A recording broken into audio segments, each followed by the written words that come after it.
Okay, hello and welcome to another episode of my new podcast, Hiring and Inspiring, a show where I talk all things sales, recruitment, business, leadership, personal development, and pretty much everything in between. Now, today I've got a guest on the show, an old friend of mine, Joel Mclean, joins me today.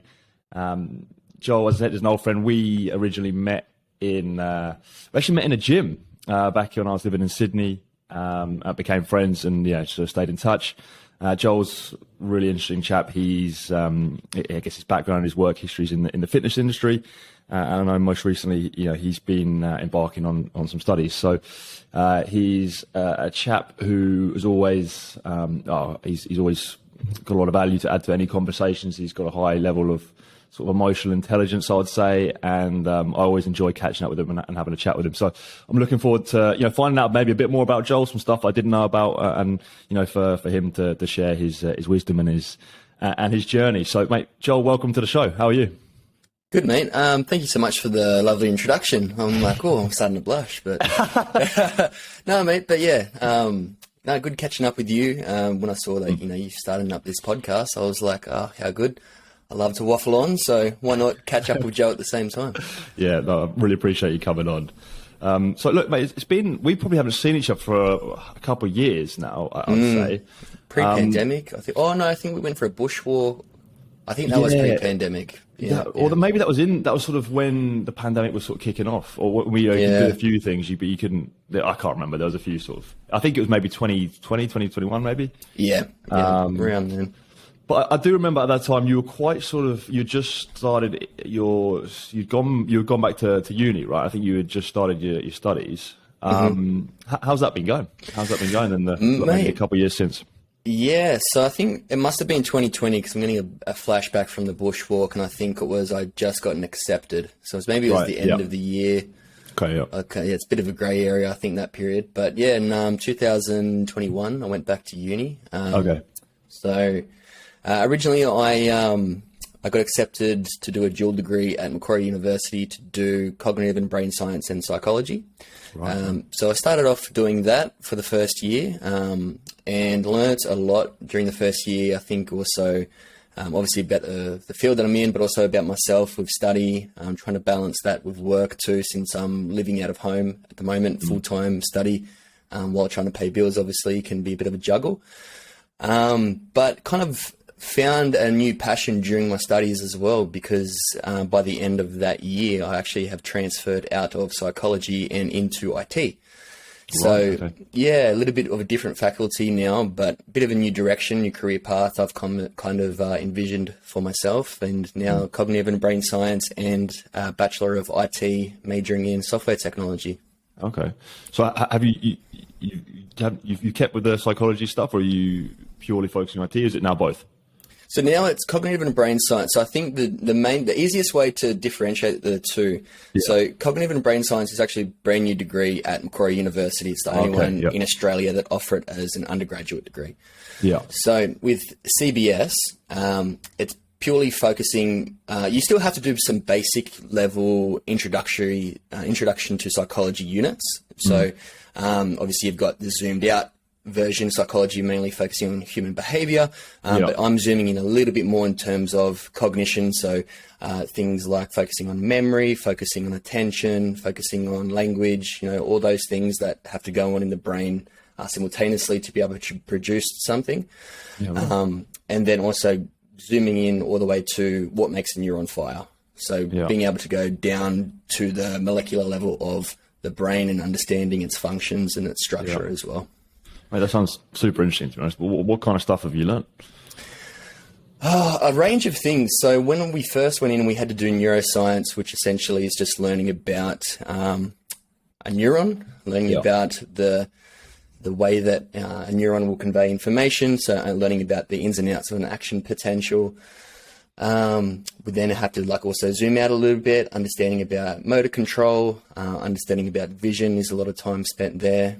Then we also have learned different parts of the brain and its functions. So learning about the different lobes. So you've got frontal lobe, parietal, occipital, temporal, learning about mainly what what the areas in the brain are responsible for and when they will fire given certain situations.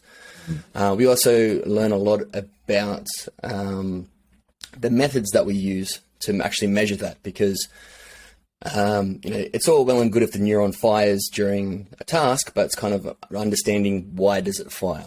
So there's a lot of critical thinking involved. There's a lot of, just because of the extracted data, that's great, but what does that actually mean? Converting that to useful information that we can kind of determine whether or not it's correlational or causation, understanding the difference between the two as well.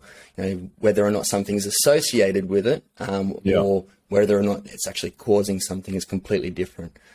So we kind of go down a lot of that rabbit hole, but essentially the brain is everything. So think about hearing, all the senses. So hearing, sight, they're the main ones, motor control. You've also got touch, but then you've got where your body is in space as well. So yeah, there's a lot kind of going on, obviously, with the brain, right? It's trying to converge everything to be able to create the experience that we've got, and to navigate the environment too. So there's definitely a lot in there, but it's trying to condense it down into specific areas, I think. Okay. Yeah. Okay. And you mentioned about, you found a new passion, and, with the IT stuff. How did that develop, and how's that all going? Yeah. So, funny enough, for the cognitive and brain science degree, you have to do fundamentals of computer science. Foundations, and essentially just entry-level computer programming, just basic coding. Right, yeah. And it was one of the first times that I've done coding. I think in the past, I used to think that to do coding, you'd have to be very smart, very intelligent. That's way out of my league. I'm not that smart, right? And then I learned that no, actually, most of the time it's looking at a line of code and just trying to figure out, why isn't this working? And 9 times out of 10, it's because I didn't put a semicolon at the end. Okay. So it was a really funny kind of experience for me to go through, to learn the fundamentals of it. And it was just something I fell in love with, because for the assignment, we had to make just a super basic Space Invaders game. Yeah.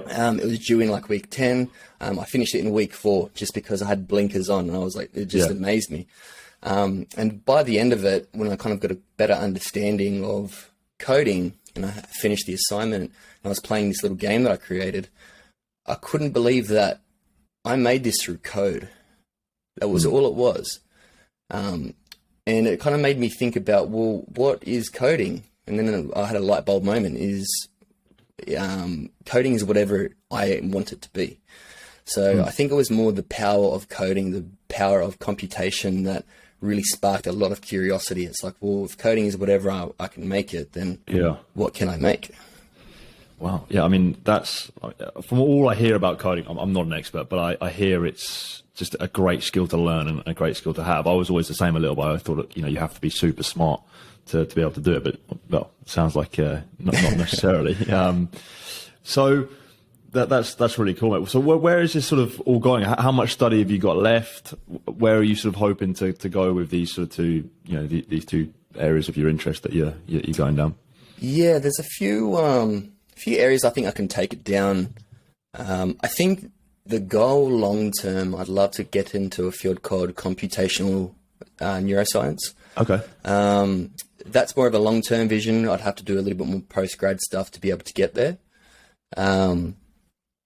And, we'll just see how that goes. Alternatively, after I finish maybe both bachelor's, maybe even data science, if I just need to earn a bit of income, that's kind of the directions I'm going in. I don't really have anything set in stone. I've just more got, I like having options, which avenue can I take this? And then, obviously, just making sure I give my all in my studies, learn as much as I can while I'm here, focus on that, and then have a bit of a direction on the map, but not be set in stone with these are the steps I need to take. Yeah, always a bit risky, I find, to just be like, right, this is 100% what I'm doing, and if I'm going to do it by this time point, then if you don't do it, you always feel a bit disappointed, or it's completely good, I think, agree. As you say, to have, to keep your options open there. So, time-wise, how much more study have you got? Like, how much? Left so I'm entering in my 3rd year. So with a dual degree, it's normally 4 years. But I've decided now to reduce my workload. So instead of doing 4 units a semester, I'll be doing 3. Okay. Which was actually recommended to me by one of the professors. And it made a lot of sense because essentially said that it gives you more time to be able to focus on the study that you're doing, learn it properly and don't feel as overwhelmed. And it's only extended my degree out an extra year. So now instead of another 2 years, I've got another 3 years. Right, okay. I've got a lot more time on my hands, which also enables me to be able to work a bit more and a little bit more income at the same time. So I'm not kind of dog paddling around. Yeah, gotcha. One question I was thinking about. So when I think we last caught up, you were obviously about to do the study, and I think you were working quite a lot of the time, or maybe full time. You were like, I'm not sure how I'm going to go, sort of going back to university, back into sort of study as my focus. I mean, I think personally, if I work full time, if my university days were years ago, the thought of going back to university, just getting my brain in that sort of study mode, I'm not sure how I'd cope. How have you found that, like going back into study mode? Yeah, to be honest, picked it up pretty quickly. I don't think it was as hard as what I was kind of thinking. I think maybe the biggest thing was just the hardest part really was meshing with people that are a bit younger than me. In saying that, like I wasn't much older than them, but I was just that little bit older where there started to be a bit of a generational difference. So that became slightly evident, but also like there was also a lot of cool people there that were even older than me, people in their mid-40s as well. I've met a lot of interesting people that have all been on different journeys. So whilst that's the majority, it's maybe 70% of the cohort, there was still like a lot of people, even like myself, that have gone back to uni or this is their first degree, but they're a bit older. So I definitely wasn't alone in that, which was good.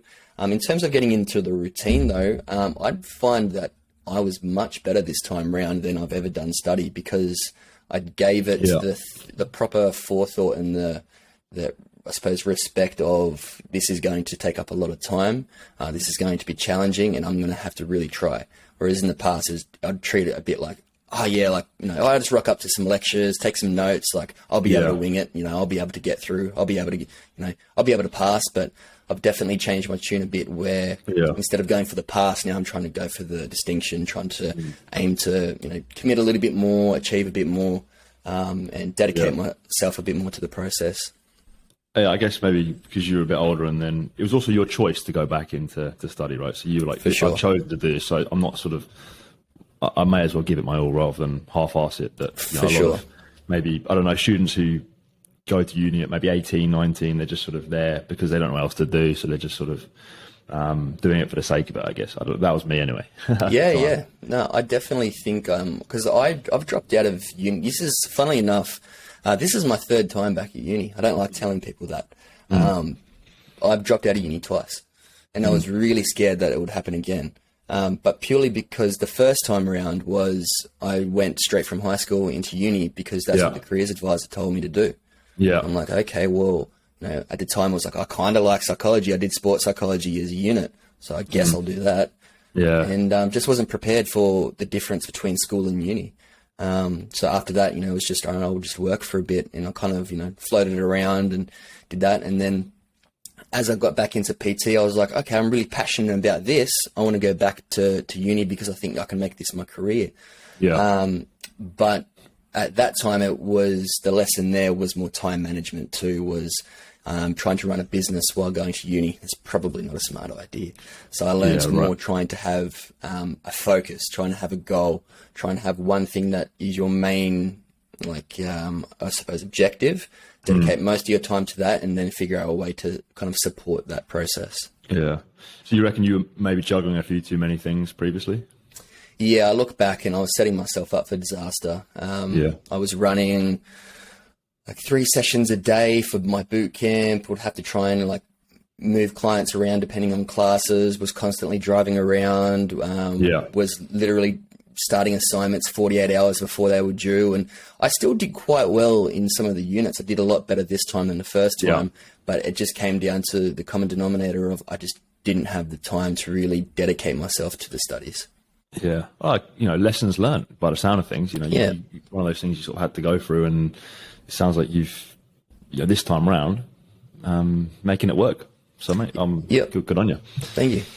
So let's, mate, I want to talk a bit about how I guess we met. You know, your past and background in the fitness industry.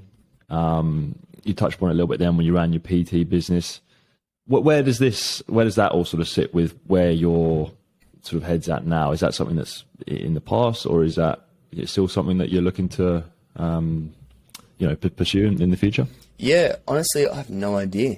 It's something that I think, to be honest, I thought after I had left Jets when we met at the gym, when I was doing group training and still a little bit of PT then, I actually thought I'd be done with the fitness industry, but here I am a couple of years later and I'm back doing personal training and even group training as well back at the Macquarie University gym. So, it was quite funny. Just the opportunity was presented to me and, I thought I'd give it a go, something to support my studies, but man, I've been loving it as well, getting back into it. So it's still something that I'm quite passionate about. In terms of incorporating it all, I'm not entirely sure, to be honest. I've thought about it. Obviously, with IT, it is what I make it, right? So in terms of being able to make, obviously, applications about health and wellness, they're still quite big at the moment, but I feel like there's something missing in the market in terms of someone being able to have a good application where, you're surrounded by, so I think you've got Center. I used that for a little bit, tested that out by, what's the actor? Who's Thor? What's his name? Hemsworth, Chris Hemsworth? Hemsworth, yeah. I think it's him and his trainer that kind of put that together. Yeah. It was really cool. I liked that style of training. I'm definitely more into the functional side of things myself. Yeah. But I feel like I'm not sure what it is now, but it just felt like there was a lack of a community involved. So, still having a fitness platform that's built with community, but then it's also built with wellness as well. So mindfulness, because obviously stress management is a huge part of health and wellness, and which goes under fitness, right? Yeah. Trying to incorporate those things too. So, I think it's something I can incorporate with, something I'm definitely not closed on the idea of either. But it just kind of depends on. Yeah, sure, I get it. What avenue I choose to go down. How did you originally get into it, actually, like the fitness industry? Yeah. Well, let me backtrack. So when I dropped out of uni when I was 18, pretty much I was just working at Subway. I was playing a lot of American football as well. That was pretty much my main. What would you call it? My main focus, really. It was just American football, playing footy. I loved it. But then during the season, when I was 18, at the end of the year, I broke my leg. So breaking my leg, I had some complications too. I developed something called compartment syndrome. So instead of just having to pin the bone for the broken leg for the tibia, they also had to cut down the sides of my leg and put some drains in my leg to drain fluid, because essentially I had a circulation problem where the blood could pump to my leg, but it couldn't come back up. So they had to operate on that, and that obviously kind of delayed the healing process quite a bit. So I was kind of in a state for probably, I'd say, a year after that. I ended up moving to Sydney, ended up going to TAFE. I did an advanced diploma in property valuation, but just because of my broken leg, I was just gaining a lot of weight, because I couldn't really move.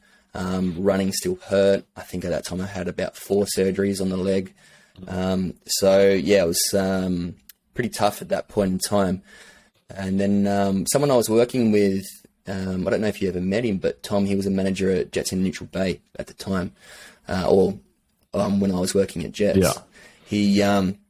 We used to work together at the Athlete's Foot, and then one day he said to me, he's like, "Hey mate, I'll train you," because I would always talk about, I want to lose weight. I'm sick of being fat. I'm sick of having these extra kilos. It's just, there's nothing wrong with that. I look back and there's nothing wrong with me being that. It's just I didn't want that for myself. I felt like I could. I've always wanted to get fit. I've always, aspired to be someone strong, someone that can be cardio fit as well. At that time, I just never really had that. He just pretty much gave me the option. He's like, "I'll train you for free. You come in and jump in on my sessions. But if you don't show up 3 times, then like we're not training together. So he gave me the rundown from the start. These are the requirements. You will come to every session and I'll tell you what to do. You'll either train with me or I'll give you something else to do. And when I first started, it was just super light because I couldn't do much with my leg. So it was like go on the bike, go on the rower, just do something super simple for the first 3 months. It wasn't anything crazy like, I'm going into the gym and I'm doing crazy hit sessions. It was like, no, just rock up to the gym, just go on to the bike, do what you can. That was it. And then just get the ball moving, get a bit of momentum. 100%. Build a bit of momentum. And then I think at that time I was 110 kilos when I first started. On a lot more body fat and a lot less muscle mass than what I am now as well. And yeah, eventually it's just like, okay, cool. Now we're going to start doing this. And slowly but surely we started doing more and more and more. And then the weight started kind of dropping, even though at the time I still couldn't run. And then by I think about, I don't know how long we were training together. I want to say maybe 9 months, but I think it was about almost 2 years, a year and a half since the surgery. We got a snapshot of me running across a footy field. I was able to hit full flight into a sprint, back running again. After about, like I said, 9 months of training. And from there kind of really fell in love with fitness for what it did for me, because obviously, my physical health drastically improved. I had one doctor that said to me, a surgeon actually, that, because I was like, I'm in pain all the time, blah, blah, blah, blah. And he's pretty much tried to refer me to pain management and said, mate, this is probably something you're going to have to live with for the rest of your life. Right. Yeah. Okay. So I think that was a mistake on his end. I don't think he should have really told a 19-year-old that, this is something that you've got forever. So yeah, just built on that anyway. And then, like I said, I've kind of fell in love with fitness for what it did for me, because not only was it my physical health though, but mainly it was my mental health, because that was one of the first big things in my life that I felt like I achieved something meaningful. To me, meaningful to even other people around me, because I felt my mind kind of shift in terms of, I can do something. If I put my mind to it, I most definitely can achieve what I want to achieve. It's just I need to put in the work, and I need to be willing to work for it. And from there, it was just, I think Tom and I, we did our kind of certs together. He was qualified in New Zealand, but had to do it over in Australia to kind of get the tick of approval for insurance companies over here. And we did it together, and ended up running my own boot camp and going for a few gyms, did a few PT at a few gyms and whatnot. But that's how I kind of got into it. Oh man, that's great. That's great. Just actually a question. So what made you sort of like, I'm thinking about myself, I love fitness, I love training in the gym, I love playing sports, but I've never really had the mindset to like, I don't know, I never wanted to work in the industry. I never wanted to like train other people. Like, I don't know, that's just me obviously, but like, what was it for you that kind of made you actually wanting to work in the industry, or just, even help other people? Yeah, good question. I think it was more like I could see the impact that it had on me, and I was like, man, everyone needs to get on this. And obviously, I think at the time, I definitely think a lot differently now to what I did then. There's a few things I think I've kind of evolved to change my mindset on, but at the time, it was just that. It was like, this is the best medicine I've ever had. This is the best remedy. This is the best thing that you can do. And I want other people that were in the same position as me, because I could see a lot of even like young men in my position that felt that maybe played a bit too many video games, or was a little bit too lethargic to go off the couch, or just unsure of themselves in the gym, felt like they're the ones that stick out like a sore thumb. It's like, no, like, go to the gym. You will feel better. You will gain so much from it. So I think that was why I decided to get in, just because I wanted to kind of help those that were in a similar position to where I was. Yeah, no, I'll get it. So working in the fitness industry, like, it's obviously, it's a really, I always think it's quite a unique, sort of space to be in. What did you learn from it? Like, what kind of lessons have you learned from the industry? A lot. A lot. From being just in the industry, not running from a running my own business perspective, but just being around fitness. Probably the biggest one was interpersonal communication. I thought I was quite good at talking to people until being a PT, because PT you get to know people quite well. Even group training, and you get a lot of people opening up to you about different things as well. And sometimes I'd be stumped on how to respond to that. I think there's a lot of trust that people put into you as a personal trainer, and it's kind of your responsibility to be able to help them out as much as you can. And obviously, I think a lesson I had to learn as well was that you can only do so much. I only have the facilities. I only have so much capacity to be able to help people. I'm not a trained psychologist. I'm not a dietitian. I'm not all these things, right? I'm there to help mainly at the end of the day, trying to get you motivated to try and improve yourself in the gym, which no one likes doing either. And not many people, when they're first starting out, really love the gym from the very start. Sometimes it's a chore. I'm sure you know as well, Joe, of the years of training. Like sometimes you're just like, man, I do not want to go to the gym, but you've still got to go for that consistency. You can't just skip a day just because you don't feel like it, because it's easy to then, I don't feel like it tomorrow either. You know what, I might go today, but I'll do a cruisy session, and then you start to kind of taper off. So trying to find that balance, achieve that balance. But so obviously learning to talk to people, how to talk to people, learning what motivates people is a really big thing as well. Learning the difference between something that's going to motivate someone for the long term versus short term. And also just general wellness. So being in the fitness industry, I learned a lot from a lot of different people in terms of, I learned things from bodybuilders, I've learned things from powerlifters, I've learned things from yogis, I've learned things, that are people from a holistic health kind of industry, nutritionists I've been around, even other coaches that are a little bit more mindset, a little bit more counseling. There's been a lot of kind of field. It's a very diverse field, because obviously helping a person on a holistic level requires a lot of different disciplinaries. So something I never really thought about it too much, but like, you had to be as a PT, say, such a chameleon, as in terms of 1 minute you're speaking to someone who has one kind of certain communication style, or they might have, then next time you're talking to someone else who talks completely differently, and they might have completely different goals or mindsets. So you have to, I could be wrong here, but like you just have to constantly adapt and switch up and learn your different sort of styles for different people. Is that right? Yeah, most definitely. So I think, being able to identify quite quickly what type of personality trait I'm dealing with. Am I dealing with someone that's a little bit more direct, that's straight to the point? If I'm dealing with someone that's very direct, and I'm here being, wishy-washy, saying a lot of things, trying to get them motivated, without kind of being like, this is what you need to do, this is where you need to be, and this is what I require from you. Perfect, done. Whereas, if someone comes in that's a little bit more of a bubbly personality, and I'm just being direct, this is what you need to do, this is this, you listen to me and do that, they're going to be a bit like, oh, that was a bit full-on. So, or on the other side, someone that's a little bit more reserved, someone that's a bit nervous, and I'm going in there with either of those energies, either direct or either, that kind of bubbly personality that's going to be too much for them. So then I have to be a little bit more reserved myself, watch my tone, watch my body language, just communicate with them softly. Just being able to adapt quite quickly in those situations, but also quickly identifying what type of personality I'm dealing with too. Gotcha. Definitely something that was quite important. Yeah, gotcha. Something I've also wondered about working in the fitness industry, like how did it affect your own training or like your own like fitness goals? Because you obviously you're in the industry all the time, you're working, you're training other people.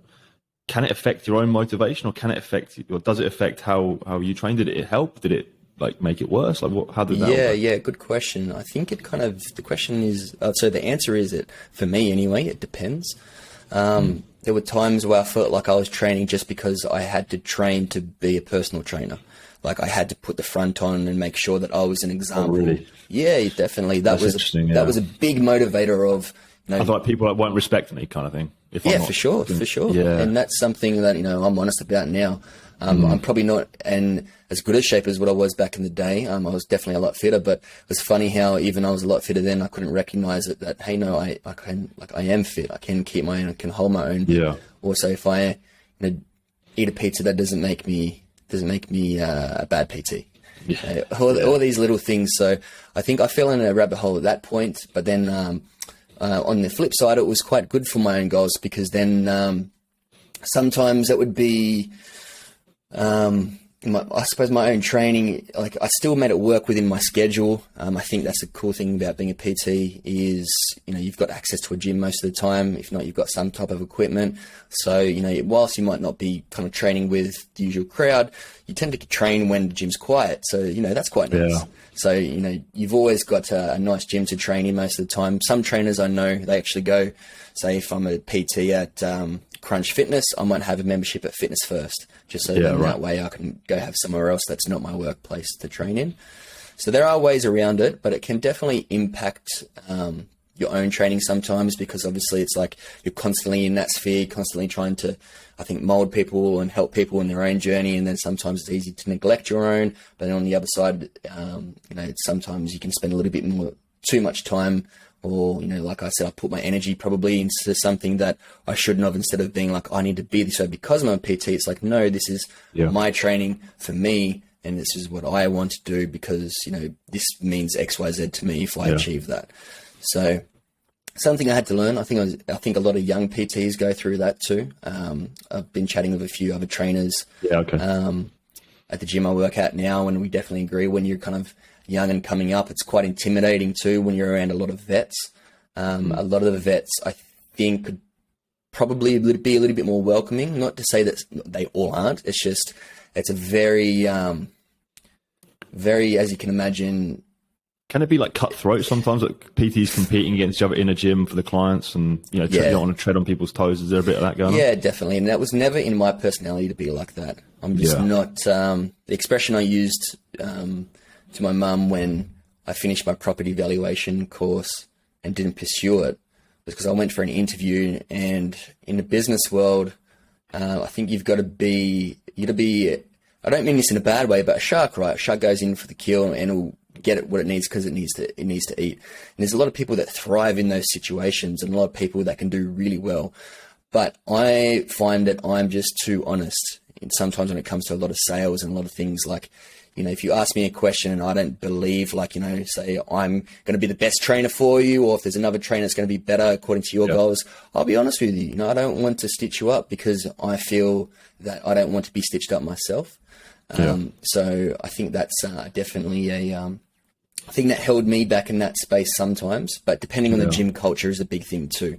There's other gyms when you start paying for rent, and when you start to obviously, like, your income depends on how many clients you get. Yeah, people are just going to be a lot more ferocious going in for their meal, right? So it definitely can be quite competitive, and I think the fitness industry would do really well with some of the vets that come along helping the young pups as well. How can I help you? What's something that you're struggling with? Or, just tell me about, what are you doing with your clients? What are you doing? How are you trying to get clients? When you have a consult, what are you doing? Trying to help them, guide them along the way. I think that's something that the fitness industry would really benefit from. Not just sort of thrown in at the deep end, off you go kind of thing. Sorry, I think you just cut out for a second. Not just throwing them in at the deep end and just kind of sink or swim. Yeah, and it definitely feels like that a lot of the time. However, there are avenues that you can take. Like, I think if I was a new PT today, I'd probably get starting a job at Vision Personal Training. They are quite good. I worked there for a little bit, but because I was, I'd already run my own business at that point. It felt like going back a fair few steps, and it was hard for me to kind of fully commit to that role. I definitely think there's avenues to take. It's just a lot of the time I think people think, I know, especially PTs, do Cert 3, Cert 4, and I'll go work for a gym and everyone will just want to start training with me. And it's not quite like that. The PT game, it's a very, it can be a very, very draining industry, but also very rewarding industry. Well, how's your training going at the moment? Like, personally, like not PT, your own training. A lot better actually. So last year, well, mate. Thank you, I appreciate it. Last year, I definitely hit a bump in the road. I had to dedicate a lot of time to my own studies. I had to dedicate a lot of time to family matters. I had to dedicate a lot of time to my own household as well. And that meant that at that point, I just didn't have the energy to train. I really tried to, I really did, but it just got to a point where I was like, I'm not don't have the energy for this right now. Yeah. Fair. And then as soon as kind of uni finished by the end of the year, and I got through a lot of the challenges that I was going through, and I had a lot of breathing space. It was like, cool, we can, again, same thing as when I did the first time. Let's slowly get back into the gym. Let's just go do a light session. And something I used to think was light, I'd go back and I'm like, wow, that was challenging. Shit, how unfit have I gotten? So then it was kind of trying to manage that, understand where I'm at now, like, and accept that. Like, okay, I'm not nowhere near as fit as what I was. Let's get back into it because, I can't change that. I'm here where I am, that first part of acceptance. And from there, try and drive it home. And I've been doing that probably since, I'd say I've been in the gym again consistently since November. And I've been having a lot more direction now. So I've gone back to kettlebell training. And the goal is by the end of the year to compete in a Girovoy sport lifting competition. Girovoy just means kettlebell in Russian, so kettlebell sport. So kettlebell lifting. That's the goal where I'm going in at the moment. So I've been training for that for the past 2 months. Yeah, nice. Nice, mate. Are you still playing football as well? No, so unfortunately not. I loved playing. Played for 4 years, I think, when I was down in the Shire. Played on Sundays. It was great. I loved every moment. I was in one of the lower teams though, but because I just had that fitness, I just would run for the full 90 minutes. So it was a lot of fun. But no, since going back to uni, I've had to put that on hold. I thought about going back possibly this year, but I think still with the new job, I'm like, we'll just wait and see what happens. But maybe next year, because it's definitely something that I love. I love doing, and I love the being part of the team too. I miss that a lot. You can't beat it sometimes. That team atmosphere and that team spirit when you get a win. Mate, nothing beats it. When you're in the sheds, if you've got a team song as well. Like even if we used to have it was the most childish kind of team song. Like it was literally like I think part of it was like rockets, go, go, go. Like something just that made no sense, but it was just something to sing with beer in hand after a game, Such an Aussie thing I've found. Just, I don't know, football teams singing a song after the game. Yeah. Oh, I love it though. I love it. I saw that you've signed back up, mate. I have, mate. Yeah, I've been trialling out in pre-season for a team, North Melbourne Trojans. So yeah, no, I've signed. Exciting. Still in pre-season, but in just for kind of what you mentioned, just enjoying being back playing and that just being part of a team. So I'm looking forward to the season ahead, which is good. Mate, thanks for just running through all of that. It's been great to chat. Just a couple more sort of things from me. What's you've touched on a lot of this already, but what's the future hold for you, mate? What can I expect to sort of see and hear from you? In the next year or so? What's look, in the next year, I'd probably like to ramp up a little bit more personal training, focus a little bit more on that at the gym, but mainly I think still just smashing studies. That's the priority. As much as I love being back in the PT game, I'm not doing anything in terms of trying to promote myself specifically. It's more now I'm thinking about promoting the gym I work at rather than just myself, because that's the way that they've structured it there. I'm employed by the gym instead of subcontracted where, I'm a business that I work at the gym. So that's definitely worked well a lot better for me. So, I'll probably try and help the gym grow where I'm working at now as much as I can. Try and help other trainers in different aspects while also kind of learning myself. I've got a lot of very educated PTs. We've got a lot of physios, some chiros on board, and I'm probably around the smartest bunch I am now than I ever have. I'm trying to take advantage of that, trying to pick their brains. And good place to be. Yeah, definitely. Good place to grow and learn. But just trying to dedicate myself there and just keep pursuing studies, man. Just get a bit of a taste for what I'm doing, maybe get a bit of a better understanding of where I want to go as well. Very good. Mate, one final question from me, and I've been asking this a little bit on the show, and it's quite a broad question, but it's something I'm trying to hone in on. I'm always thinking about success, right? So what success means to different people in different industries and different walks of life. And you can take this whichever way you like, but what does success mean to you? I've actually been asked that before, and I got a little bit of goosebumps even thinking about it just now. Success is obviously a very hard one to define because it's definitely subjective, right? Success is for whatever it is to the person. I think for me, honestly, success is just when I set myself a goal and achieve that goal.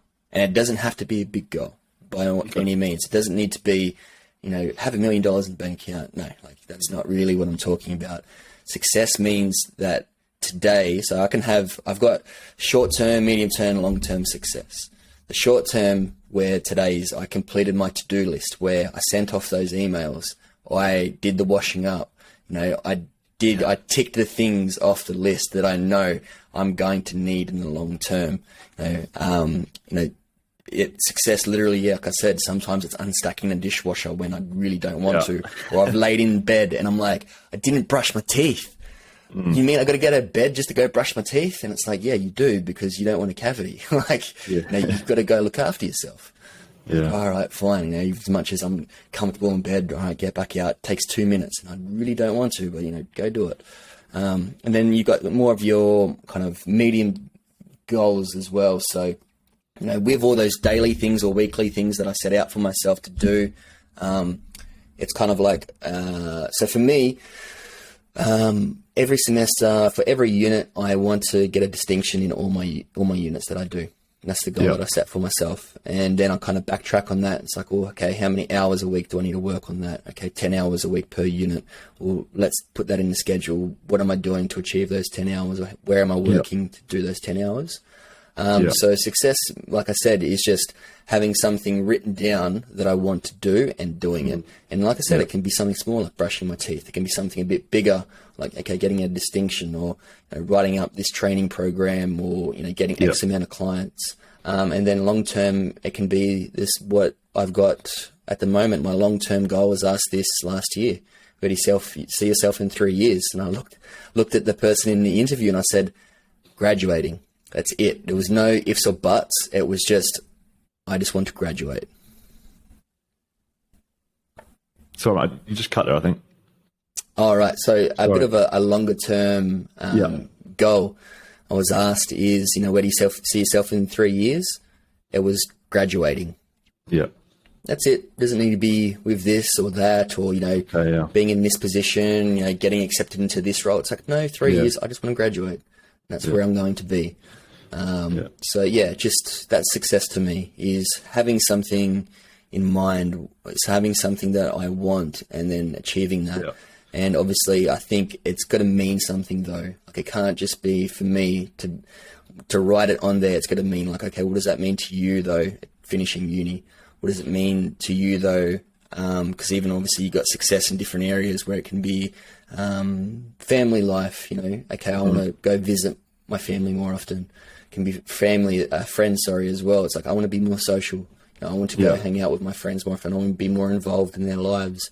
It can be things obviously like financial too. How much money do you want in your bank account by the end of the year? When I was working full time, I had that goal. It was like, all right, I think at the time it was like, I want 10 grand in my bank account in my savings. I never had that money in my life at the time. And I literally worked it out every week. Is what's my expenses? How much money am I earning while I'm full time? If I do that every week to the end of the year, I think I did this in like February. How much money will I have? And it was literally bang on 10 grand, considering all my holidays I was paying for, budgeted for everything in the whole year. And sure enough, by the end of the year, I got there. So, there's a lot of different areas where you can achieve success. It's just kind of trying to, for me, write it down, number one. Number two, writing out the plan. Yeah. No, I love that. I love that. You're very I guess I'm learning you're very like gold, but goals are so important to you, right? Goals and also the way you've been doing that. I love the reverse engineered part of hitting a goal. So this is the goal. How do we get there? Breaking it down. So it's the X, and then how do I do that week by week, month to month kind of thing. I think I might have just lost you there. Sorry. Sure. Yeah, got you. Oh no. Yeah, got you. Yeah. So, mate, thanks. Thanks so much for coming on and having a chat with me.